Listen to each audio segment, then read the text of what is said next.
Meu nome é Áurea Leminski, eu sou a filha mais velha do Paulo Leminski. Tenho uma irmã que se chama Estrela, tem 10 anos a menos que eu. E eu vou contar hoje para vocês um pouco sobre a obra, sobre a vida do Paulo Leminski, sobre como era também um pouquinho da nossa rotina, algumas curiosidades. Então, primeiramente, eu queria saber de vocês, o que é que alguém aqui já ouviu falar do Paulo Leminski? Já leu? O que vocês, quem disse sim? Levante a mão. O que você sabe do Paulo Leminski?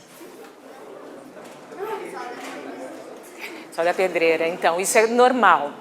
Pelo seguinte, a Pedreira foi uma homenagem a ele.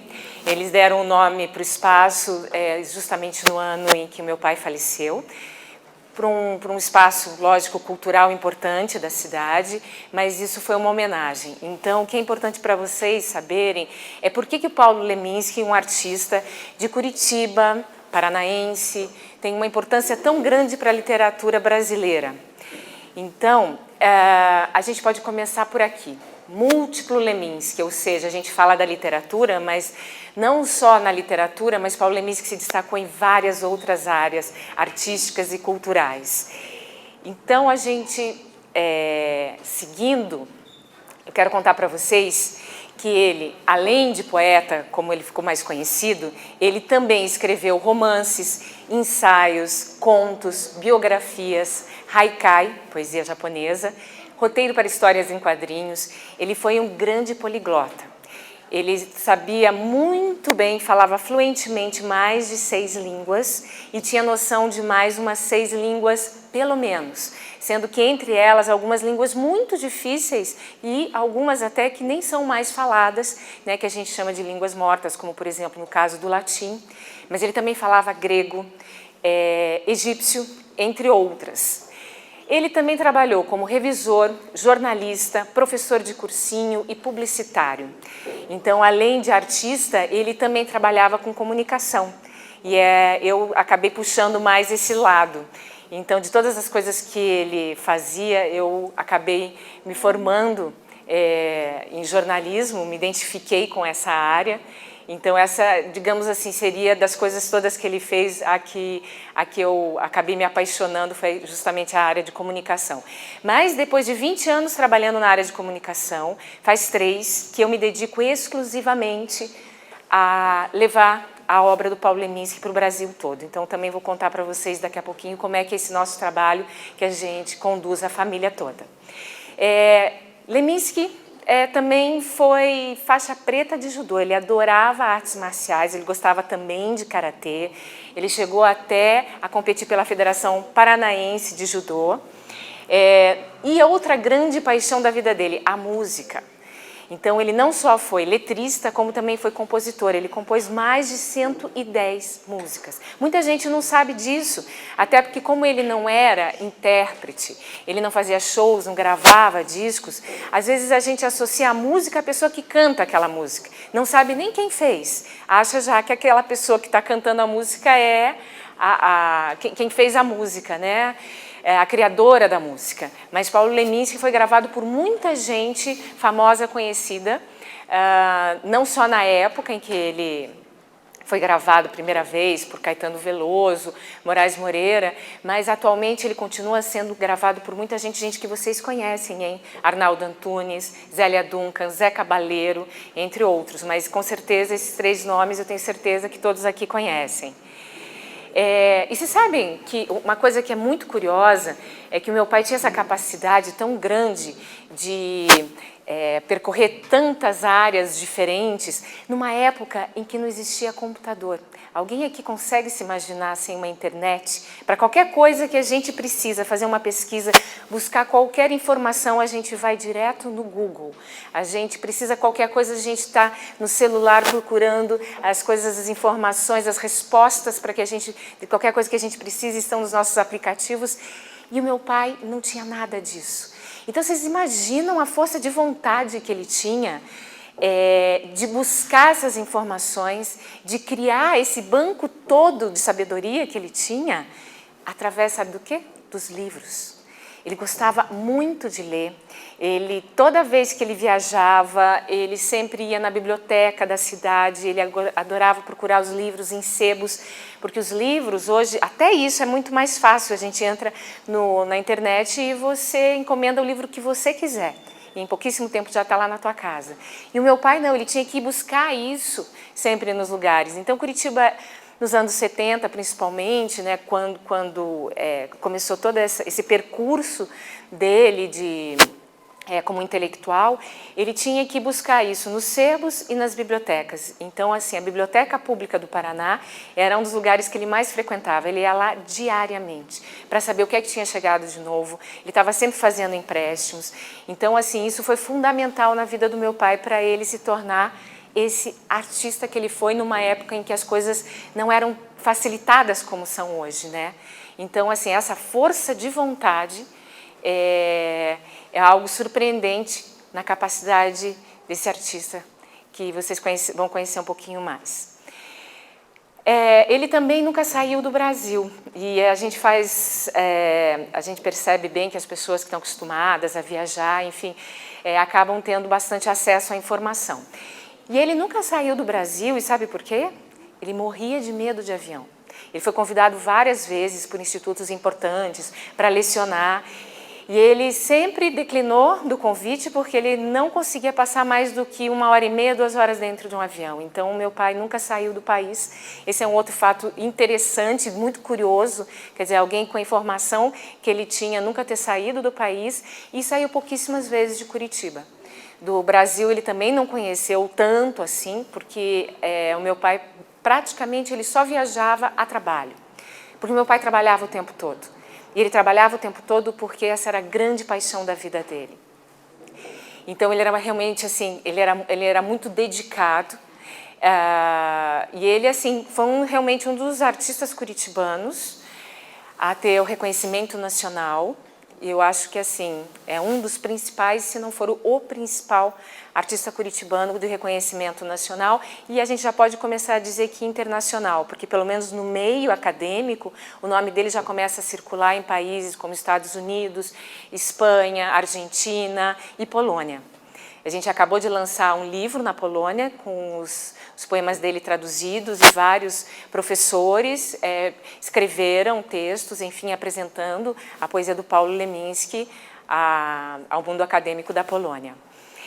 E o meu pai também, às vezes as pessoas acham que assim, o reconhecimento dele acabou vindo só mais tarde. Ele já morreu há mais de 26 anos, ele tinha 44 anos quando ele faleceu, então a gente pensa, puxa, que vida breve, né? Uma vida breve e intensa. Só que ele teve em vida já um reconhecimento pela obra dele. Não tanto, claro, quanto hoje, mas ele já pôde ter esse sabor, essa felicidade de ter sido reconhecido.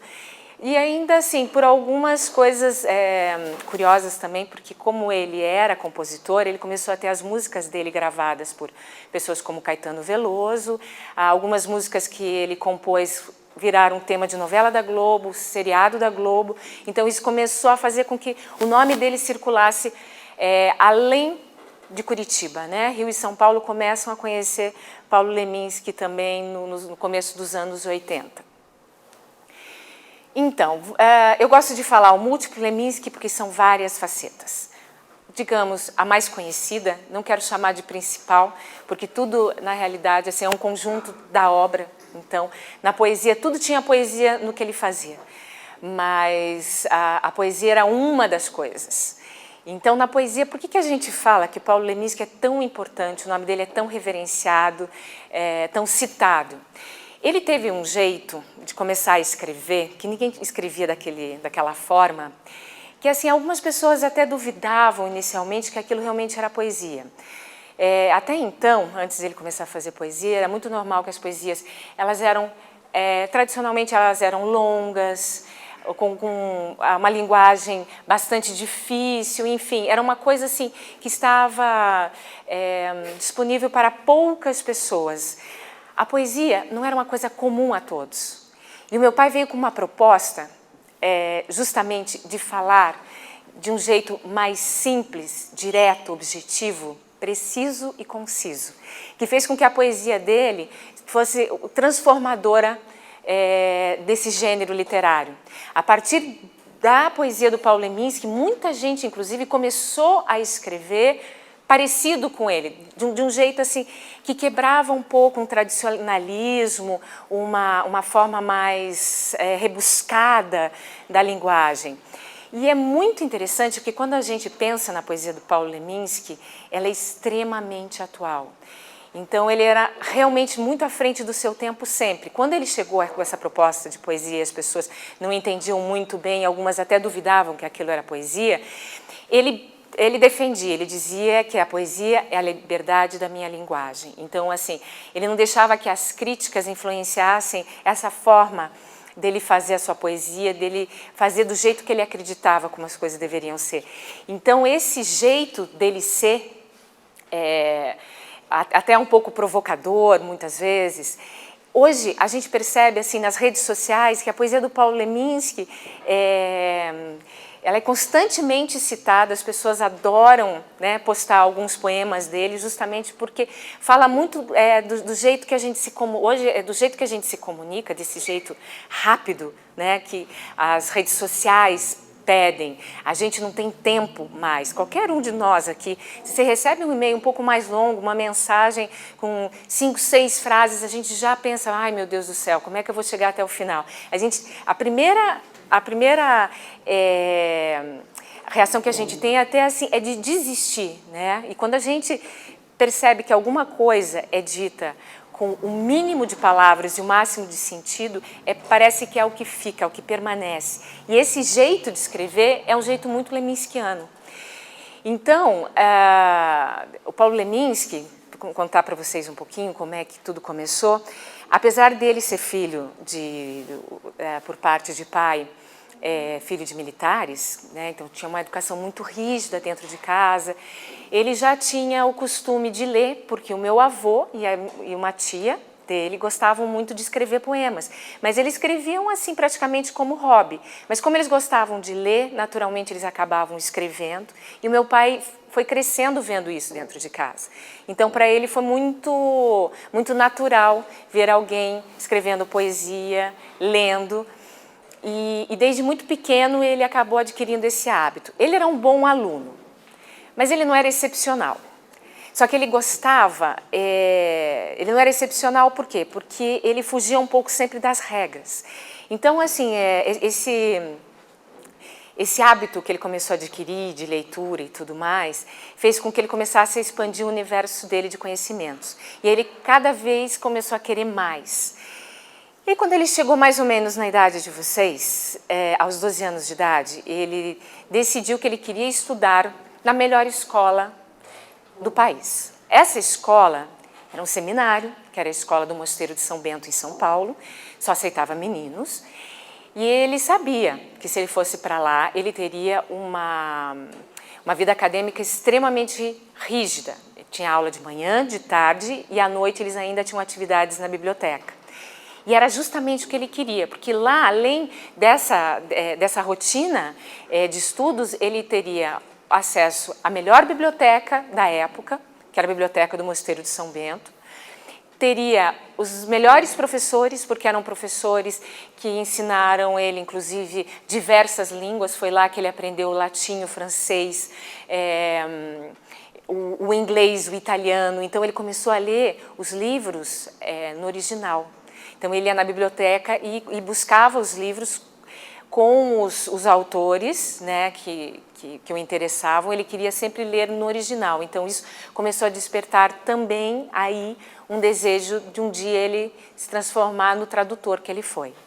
Bom, mas voltando, só quero contar para vocês entenderem que mais ou menos nessa idade que vocês também estão, ele aos 13 anos, ele escreveu uma carta para o Mosteiro de São Bento para justificar por que ele queria estudar lá.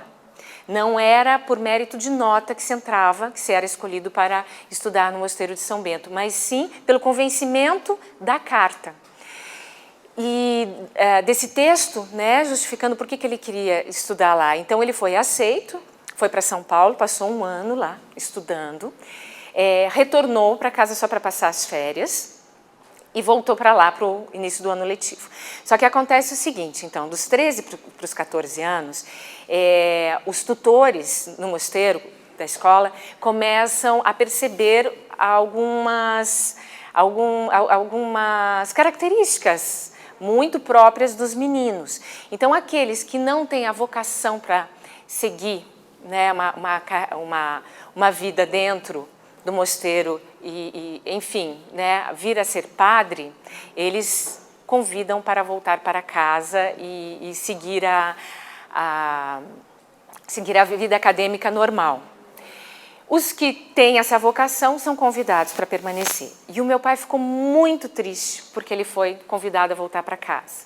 Mas isso era uma coisa que fazia parte, eles sabiam que isso acontecia, enfim, até com a maioria dos meninos, é lógico, eles percebiam que esses garotos um dia iam conhecer outra garota, se apaixonar, casar, vir a ter filhos, enfim. Então, assim, essa natureza era percebida e aí, então, eles faziam essa espécie de triagem, quem fica e quem volta para casa. Enfim, meu pai voltou e aí, aqui em Curitiba, retornou os estudos dele. Ele estudava no colégio paranaense, então ele retornou para um regime normal, daí não mais de regime integral que a gente fala, né, o internato.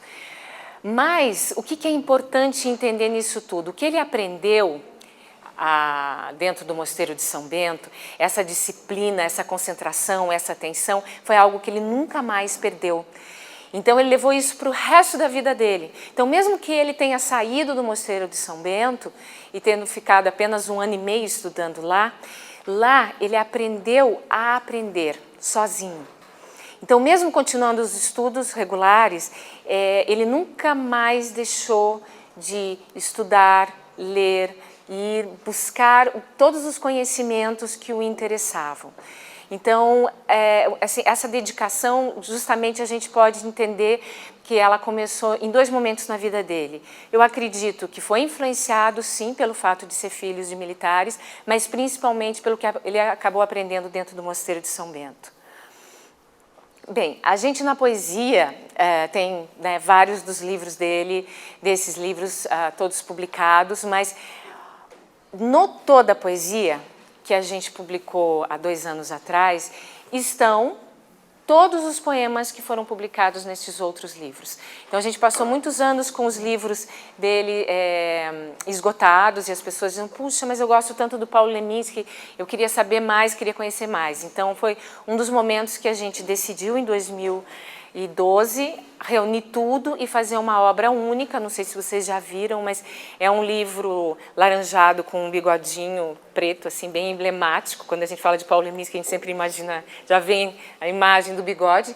E nesse livro, com esse livro, foi surpreendente, porque quando a gente lançou, a gente imaginou que as pessoas já tinham uma expectativa, até porque a gente, né, era muito solicitado porque a obra dele fosse relançada. Porém, a gente não imaginou que o livro chegasse a ser o livro mais vendido de todos os gêneros no Brasil todo por mais de 3 meses. Durante 1 ano ficou entre os mais vendidos. Então, para a gente isso, eu acho que foi assim, um momento de consagração do trabalho dele também. E foi um momento em que as pessoas realmente assim começaram de todas as áreas, porque a gente sempre percebia que algumas pessoas que são mais da área de literatura, são mais da área acadêmica, já tinham ouvido falar nele, mas com o lançamento do Toda a Poesia e com o sucesso que ele fez, a gente começou a perceber que pessoas que nunca tinham lido poesia passaram a ler poesia a partir do momento que tiveram contato com Paulo Leminski. Outras pessoas nunca tinham pensado que poderiam escrever e passaram a escrever inspiradas na obra do Paulo Leminski. Então, isso a gente percebe assim, quanto é transformadora a obra dele também. Transforma a vida das pessoas. Né? Ele não é só transformador no sentido de trazer a obra dele ter trazido tantas novas propostas, mas ela pode também trazer e despertar, eu acho que às vezes até algumas coisas que as pessoas elas nem se imaginavam um dia, quem sabe gostando de poesia ou escrevendo poesia.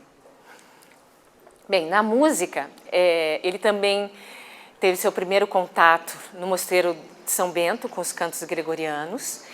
E aos 25 anos de idade, quando ele começou a ter o desejo de compor, Só que ele, assim, ele queria compor, só que ele não cantava, não tocava, e aí como é que ele conseguia compor? Para compor você precisa tocar algum instrumento, pelo menos. Então ele, de forma autodidata, mais uma vez, então vem de novo aquela força de vontade, ele escolheu o violão, né? É um instrumento, inclusive, assim, bem comum dos compositores, porque... Enfim, o violão ele é um instrumento assim que você consegue aos poucos, se você tiver bastante dedicação, ir dominando. O irmão dele tocava violão também, então ele começou a tocar violão justamente para poder compor. Eu sempre tenho assim duas imagens do meu pai, né? Ou de uma máquina de escrever, trabalhando, ou com um violão na mão, tocando. Então essas são as duas imagens que eu tenho sempre dele em casa, assim, quando eu me lembro dele sempre com os dois instrumentos, né, possibilitando que a sua criação pudesse fluir e surgir. Bem, ele fez inúmeras parcerias musicais, como eu falei, são mais de 110. Ele fez com a banda de rock Blindagem, super famosa, de Curitiba. E o meu pai, assim, ele era muito eclético no sentido de gostar, assim, das mais diversas estilos de música. Então ele gostava de música clássica, ele gostava de rock and roll, ele gostava de jazz, de blues, gostava de música popular brasileira.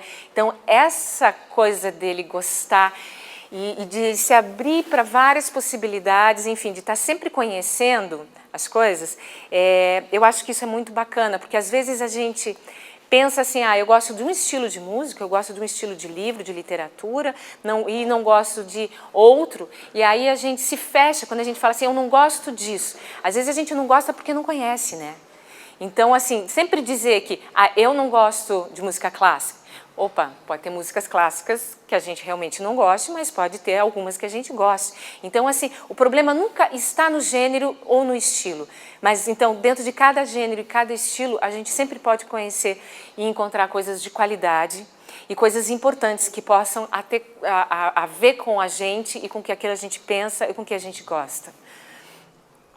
Meu pai foi amigo, parceiro, como eu já tinha dito para vocês, Caetano Veloso, Gilberto Gil, Rita Lee, Moraes Moreira, foram pessoas que conviveram com ele intensamente. Sempre que eles vinham para Curitiba, eles acabavam procurando meu pai.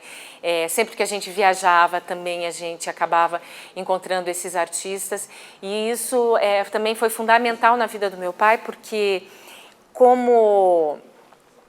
hoje, quando a gente fala, né, em redes sociais, nas nossas redes sociais, assim, é tão comum a gente ouvir alguém até dizer assim, eu tenho X números, centenas, né, ou até milhares de amigos no Facebook, mas quantas pessoas a gente realmente conhece, se relaciona pessoalmente, sabe, se importa, enfim, é uma relação que a gente realmente cultiva. Aquilo não existia na época, como eu já falei para vocês, não existiam as redes sociais, então, assim, o que a gente chama dos interlocutores, as pessoas que realmente tinham uma grande troca com meu pai, eram essas pessoas também, entre tantas outras, mas enfim, eu só quis dizer que na música, essas pessoas foram fundamentais, porque essas pessoas saíam mundo afora, conhecendo coisas, experimentando coisas, pensando em coisas, e quando meu pai se encontrava com elas, essa troca era fundamental, porque se não fosse isso, de que forma que ele ia se comunicar tanto numa época em que a comunicação era uma coisa assim, que acontecia realmente, sabe, era o que a gente chama de corpo a corpo, né? Se você não encontrasse uma pessoa, dificilmente essa pessoa seria uma pessoa com quem você iria se relacionar totalmente diferente do que é hoje para nós, né? Então, como eu contei para vocês, vários artistas atuais gravaram e ainda gravam as músicas do Paulo Leminski. E se vocês quiserem conhecer mais, minha irmã, Estrela, que canta, é compositora, é professora também, ela fez um resgate, continua também fazendo pesquisa de resgate musical sobre a obra dele, mas ela reuniu 25 músicas com a participação de muitos desses artistas todos que eu acabei de citar e que vocês podem baixar para ouvir no celular, no computador, onde vocês quiserem, gratuitamente, fazer o download no leminski.com.br. Então são 25 músicas, arranjos novos, composições totalmente modernas, tá bom? Que eu tenho certeza que vocês, alguns que chegaram mais cedo também estavam ouvindo, estava tocando uma música aqui, que é justamente que faz parte do leminski.com.br. Então aqui tem uma lista de algumas das músicas que foram gravadas dele. E daí, então, já falei de poesia, já falei de música, agora vamos para a prosa. Na prosa ele não escreveu tantos livros, mas são livros que, assim, além de muito diferentes entre si, são livros assim, que cada um tem uma história de construção também bem interessante. O mais importante deles, nesse sentido, eu digo que é o Catatal, que é o livro emblemático do Paulo Leminski. É um livro que ele levou 8 anos escrevendo. Mas ele não levou 8 anos simplesmente escrevendo. Por que ele demorou tanto? Meu pai, ele era tão perfeccionista, então tudo que ele fazia, por exemplo, se ele decidia escrever alguma coisa, ele reescrevia aquilo incansavelmente. Inclusive, assim, nesse processo criativo, pelo fato de ele não ter usado o computador, essa é a nossa grande sorte, porque como ele guardou tudo, a gente tem nos originais, os manuscritos e datilografados dele, todo esse processo de criação. Então, está tudo anotado. No computador, o que a gente faz? Você escreve um texto, você escreve qualquer coisa e você, às vezes, vai revisar e você vai mexendo nesse texto e a gente vai apagando, infelizmente. E muitas vezes o que é interessante quando você vai fazer o trabalho sobre um artista ou um intelectual, um escritor, é perceber justamente qual foi todo o processo inicial da criação dessa obra. Então, como a gente tem tudo isso guardado e anotado, a gente tem uma riqueza para descobrir, fazer toda uma linha de raciocínio que o Paulo Leminski deixou isso para a gente. Então, aos poucos, dentro de tudo que a gente vem fazendo, a gente tem a exposição Múltiplo Leminski, que a gente está itinerando pelo Brasil. Estamos encerrando a 7ª cidade, em Fortaleza agora. No começo do ano que vem ela vai para o Rio de Janeiro, depois vai para Brasília. Já passou por Recife, São Paulo, Goiânia, Foz do Iguaçu. Enfim, a gente vem levando com essa exposição muito da obra dele para as pessoas conhecerem e outras se aprofundarem. Tem todo o trabalho de resgate musical, tem o trabalho também da gente reeditar toda a obra dele e tem esse trabalho documental que eu acabo ficando mais à frente, até porque me identifico mais, que é justamente assim, poder disponibilizar todo esse acervo que é o acervo do artista.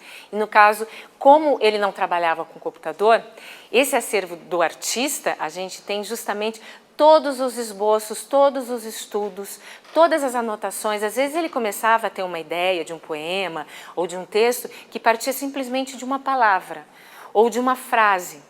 E aí depois ele escrevia isso, tinha essa ideia, escrevia, anotava no caderno, deixava guardado, ou num papelzinho qualquer, mas sempre deixava isso guardado. E aos poucos ia resgatando isso, ia trabalhando e ia transformando isso numa obra. Ou seja, no caso do Catatal foram 8 anos de trabalho intenso, e que é um livro muito difícil, viu? Se alguém tem interesse aqui em começar a ler a obra do Paulo Leminski, não é o livro que eu indico para vocês começarem, até porque é um livro muito utilizado em teses acadêmicas, mestrado, doutorado. Então, assim, é realmente um texto muito difícil. Ele vem com uma proposta nova de pontuação, uma proposta nova de utilizar palavras em diversas línguas. Ele desconstrói palavras para construir outras novas com um sentido completamente diferente. E o que quer dizer desconstruir uma palavra para construí-la de uma outra forma e dar um novo sentido?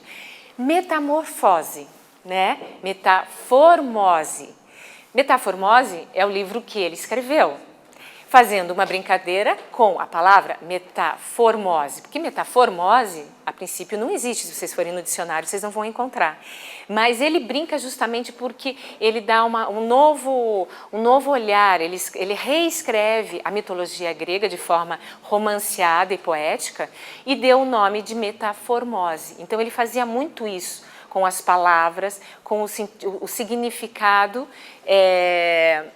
ele procurava dar novos significados para palavras que, de certa forma, ele inventava. Ele inventava, mas assim, não, ele construía de forma muito embasada. Então, esse é a capa de um conto, que é o conto que iniciou, então, o livro Catatal. Então, primeiramente, a ideia inicial do livro está nesse conto, então a gente publicou ele é bem fininho, praticamente, assim, totalmente raríssima essa edição, que foi uma edição feita só de 50 exemplares, mas é que realmente o que é importante é a obra Catatal, né? Então, a obra Catatal surgiu do conto Descartes com lentes, como eu falei para vocês. O Agora que São Elas é um outro livro que ele escreveu que parece um roteiro de história de filme, né? A gente brinca até assim, ele tem ele é um pouco mais linear do que a maior parte da literatura do Leminski, mas ele brinca muito com o tempo. Então, se a gente não estiver muito atento quando você estiver lendo, você não sabe o que aquilo está acontecendo no futuro, no presente ou no passado. Ele mistura vários... os tempos se misturam o tempo todo. O Metaformose, que eu já contei para vocês, esse livro ganhou inclusive prêmio Jabuti no gênero poesia, apesar de ser uma prosa. O prêmio Jabuti, não sei se vocês conhecem, é o principal prêmio de literatura brasileira. Já outros escritores paranaenses e curitibanos também já receberam prêmios com seus livros. Minha mãe já recebeu também prêmio Jabuti. Minha mãe, não sei se vocês sabem, mas ela também é escritora, também é compositora. Bem, voltando então. Paulo Leminski foi biógrafo, foi tradutor, foi ensaísta, foi jornalista e também foi publicitário. Ele trabalhou anos em agência de publicidade e era curioso porque quando eu tinha mais ou menos a idade assim de vocês, o meu pai trabalhava normalmente em agência de publicidade à tarde. Ele chegava à noite, ficava com a gente um pouco. Quando todos iam dormir é que ele ia trabalhar. Normalmente o escritório dele ficava no meio da sala. Ele não tinha um espaço que ele se trancava. Então, assim, eu sempre via meu pai muitas vezes de corpo presente, mas não disponível. Ele estava ali, mas estava trabalhando. E o meu pai, então, passava a madrugada inteira produzindo, mais ou menos até o sol nascer. Aí ele ia dormir, descansar, acordava meio-dia, ia para a agência de publicidade e assim. Então, às vezes quando me perguntam, puxa, como é que era, né, a rotina de ser filha do Paulo Leminski e Alice Ruiz? Tinha muito dessas coisas também, assim. Eu percebia que tinha algumas coisas diferentes em relação às minhas amigas, enfim, a casa das outras pessoas que eu conhecia tinha uma rotina diferente da minha. Algumas coisas também, justamente porque o meu pai gostava de trabalhar de madrugada, então eu sempre, em qualquer momento que eu acordasse de noite, eu acabava sempre encontrando ele acordado. Como biógrafo, ele escreveu 4 biografias. Então, Cruz de Souza é a história do primeiro poeta negro brasileiro que teve um livro publicado. Basho foi o poeta, o haicaísta do imperador, o maior haicaísta de todos os tempos. Jesus, o meu pai escreveu uma biografia sobre Jesus, mas sob o ponto de vista mais humano, focando o filósofo e o poeta. E também Trotsky, que foi um dos revolucionários, né? A Revolução Russa foi feita por Lenin, Trotsky e Stalin. Porém, Trotsky acabou se desentendendo, né, com seus parceiros e teve que fugir, acabou sendo perseguido. Então, assim, muito se deve, a Revolução Russa se deve ao Trotsky, mas a história pouco conta disso, porque acabou ficando mais... Lenin e Stalin é que ficaram mais à frente, justamente até porque Trotsky teve que fugir, porque discordava deles em alguns pontos muito importantes. E aí o meu pai, que era um apaixonado pela Revolução Russa e justamente pela ideia utópica do Trotsky, ou seja, o Trotsky, ele acreditava na Revolução Russa, mas enfim, feita de forma pacífica, totalmente oposta dos seus parceiros. Então ele acabou tendo que fugir, foi morto, mas assim, essa história meu pai resolveu resgatar. Por quê? Porque na história tradicional, sobre a Revolução Russa, pouco se conta a respeito do Trotsky. Então ele resolveu contar a história da Revolução Russa a partir do olhar do Trotsky. Então, como tradutor, era muito impressionante a capacidade que ele tinha de não só facilidade com as línguas, mas veja bem, muitas das línguas que ele aprendeu justamente para poder traduzir do original. E ele buscava aprender essas línguas através dos livros, dos dicionários. Então ele pegava um dicionário, olha só o trabalho que é. Hoje a gente entra no Google, você digita uma palavra em qualquer língua, ele já traduz para você, já te diz como é que ela é a pronúncia. E ele não tinha nada disso. Então ele aprendia muito das línguas a partir dos estudos que ele fazia dos dicionários. E a gente tem esses dicionários guardados da biblioteca dele. A biblioteca dele chegou a ter 5.000 volumes. Hoje está em torno de 1.200, porque muitos desses livros, com o passar dos anos, acabaram se perdendo. Hoje isso já está tudo catalogado, devidamente guardado. Mas a gente acabou ficando assim, para nossa sorte, muitos desses livros que ficaram estão entre os mais importantes. E entre esses tem a coleção dos dicionários. E esses dicionários, nem sempre os dicionários são português e a língua que ele queria, ou a língua que ele queria para o português. Às vezes ele dava uma volta gigante, a gente percebe assim que olha o trabalho que dava. Tem dicionário dele que a gente não consegue nem entender qual que é a língua que ele queria realmente aprender. Então você tem assim, húngaro-alemão. Fala, meu Deus, mas ele queria aprender húngaro-alemão? Ou qual delas? Então ele tinha todo um trabalho como tradutor. E não só como tradutor, ou seja, ele não fazia aquela tradução literal. Como ele era muito interessado também por história, ele foi professor de cursinho, foi professor de português e foi professor também de redação. Ele era um apaixonado por história, então ele sempre entendeu essa questão da língua como uma coisa muito maior. Né? Como é que cada língua escolhe uma palavra para representar algo, um sentimento ou um objeto. Então, ele fazia muito essa relação entre as línguas. E ele traduziu para o português 124 textos a partir de 14 línguas diferentes e de 56 autores diferentes. Então, meu pai, por exemplo, para vocês saberem, ele foi o primeiro escritor brasileiro a traduzir diretamente do latim. O livro Satyricon, que é considerado o primeiro livro da humanidade, foi escrito em latim e até então só tinha para o português a tradução do inglês e do francês, ou seja, já era a tradução da tradução. E ele queria sempre traduzir diretamente do original. Então ele foi o primeiro escritor a traduzir diretamente do latim um livro. Isso aqui é uma curiosidade, então ele também foi roteirista de história em quadrinhos. Ele já era muito pop numa época em que os intelectuais não se davam muito esse direito, sabe? Hoje a gente vê os artistas sendo múltiplos, eles transitam livremente entre o mundo acadêmico e o mundo mais pop, mas naquela época isso não era muito comum, e para o meu pai já era comum. Então, assim, ele era um defensor do grafite, sendo que numa época o grafite nem se falava em grafite, praticamente só se falava em pichação, ele era completamente considerado algo marginalizado, e o meu pai defendia que um muro branco, por exemplo, era público, no espaço público, era um lugar digno de ser usado para se expressar, para se expor à arte. Então, assim, a gente tem até no YouTube, vocês podem entrar e colocar Paulo Leminski grafite. Há 40 anos atrás, ele falando numa palestra numa universidade, a importância do grafite.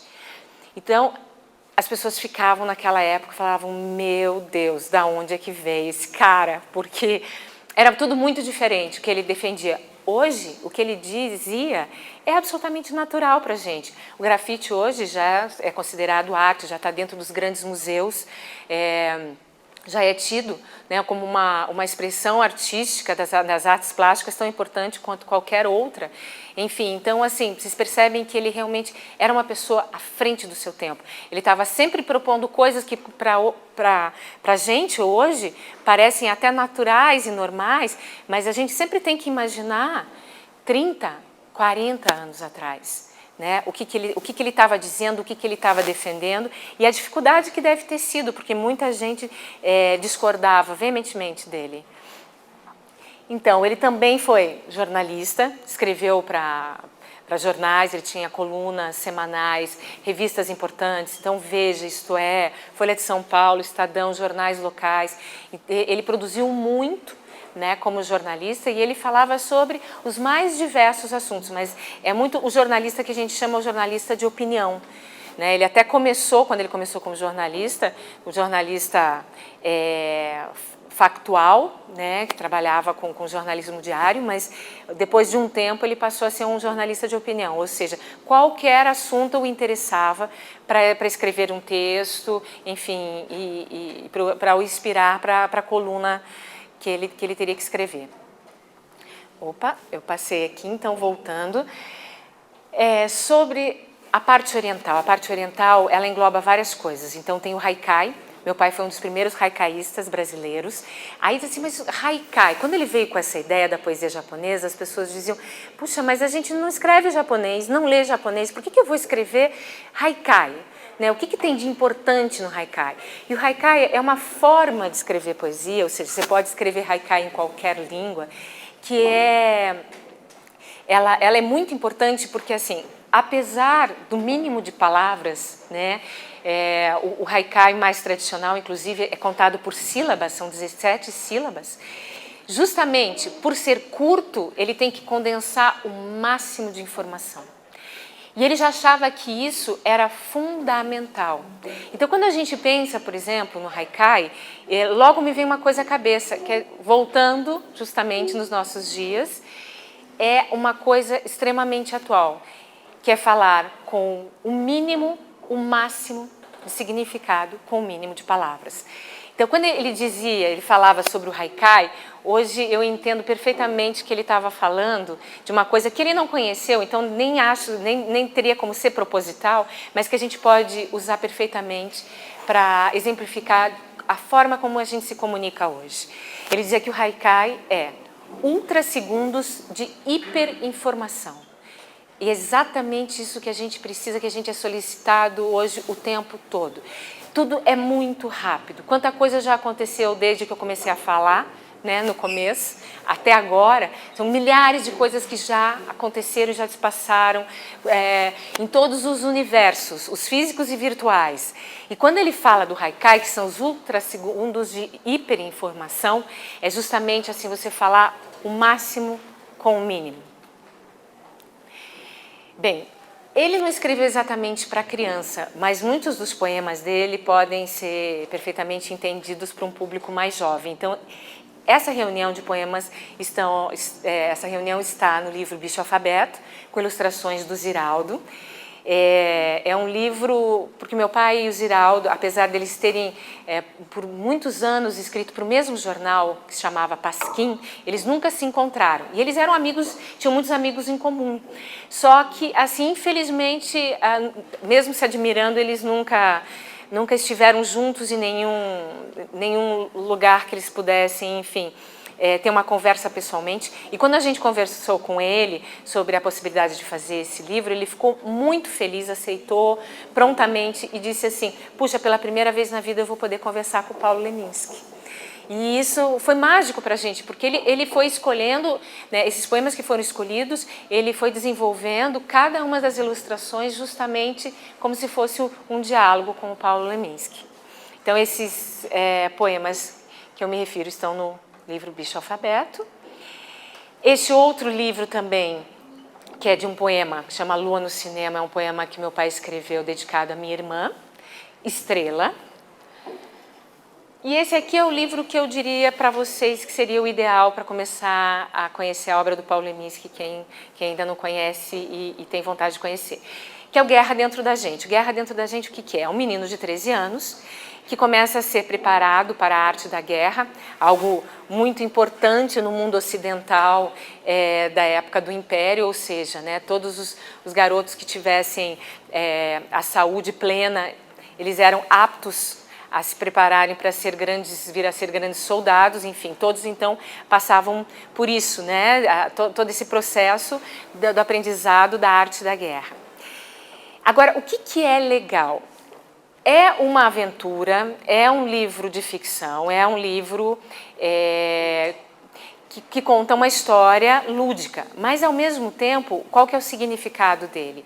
Ele está falando, na verdade, hoje, a gente entende que essa guerra dentro da gente serve justamente quando a gente está falando sobre aquele momento em que você tem que superar a dificuldade, que é deixar de ser criança e se transformar num adulto. Então, quando a gente está justamente nessa transição, que a gente já não é mais uma coisa, ainda não é outra, muitas vezes a gente entra num conflito interno, numa guerra interna. Então, quando ele fala desse livro, ele estava falando justamente sobre a gente dominar essa batalha diária, que é justamente a gente superar as dificuldades, que é saber aprender a lidar justamente com novos sentimentos que afloram, com coisas uma força muito grande que esses sentimentos às vezes vêm. Então, assim, dominar isto é justamente você vencer uma guerra, né? Vencer uma batalha. Na verdade, a guerra é a vida inteira, porque o tempo todo nós estamos, né, numa constante trabalho para vencer uma guerra, mas são várias batalhas. Então, essas batalhas justamente a gente pode dizer que esse menino aprendendo a arte da guerra, na verdade, ele está aprendendo a arte de viver. Então, assim, é um livro muito gostoso e é uma história que envolve bastante. Então, enfim, quem se interessar, está feito o convite. E aí eu encerro o meu bate-papo com vocês com um poema que, se ele tivesse vivo, ele teria feito 70 anos no ano passado. E ele escreveu esse poema de quando eu tiver 70 anos, quando ele tinha lá os seus 20 e pouco, 30 e poucos anos. Enfim, ele era muito novo e ele se imaginou com 70 anos, mas na realidade quando você chega no final do poema você percebe que ele parecia que sabia que ele não ia chegar aos 70. E ele sabia que a vida dele ia ser sempre assim, cheia de energia, é uma energia que justamente vem da sua capacidade produtiva, sua capacidade inovadora. Então o poema diz o seguinte: quando eu tiver 70 anos, então vai acabar esta adolescência. Vou largar da vida louca e terminar minha livre docência. Vou fazer o que o meu pai quer, começar a vida com um passo perfeito. Vou fazer o que a minha mãe deseja, aproveitar as oportunidades de virar um pilar da sociedade e terminar meu curso de Direito. Então ver tudo em sã consciência quando acabar esta adolescência. Essa adolescência nunca acabou. E ele sabia disso. O meu pai teve uma vida muito curta, mas muito intensa. Então ele viveu numa velocidade que é uma velocidade realmente de uma eterna adolescência que não termina nunca. A obra dele é mais atual, mais jovial do que nunca. Então a gente nota assim que ele sempre teve um senso de humor muito grande e nesse poema ele tinha um senso de humor até em relação ao que ele imaginava do seu próprio futuro. Ele diz que eu vou terminar meu curso de Direito porque ele entrou tanto na universidade, no curso de Letras quanto de Direito, mas ele não terminou, porque quando ele entrou na faculdade, ele na realidade já era professor de cursinho, então ele tinha uma dificuldade muito grande de estar numa sala de aula como aluno, ele era extremamente inquieto, então ele acabou abandonando, enfim, mas ficou isso, né? Um pilar da sociedade. Então, alguém assim que foi tão além do seu tempo, né? Um artista tão visionário quanto ele, realmente assim é uma energia que permanece viva.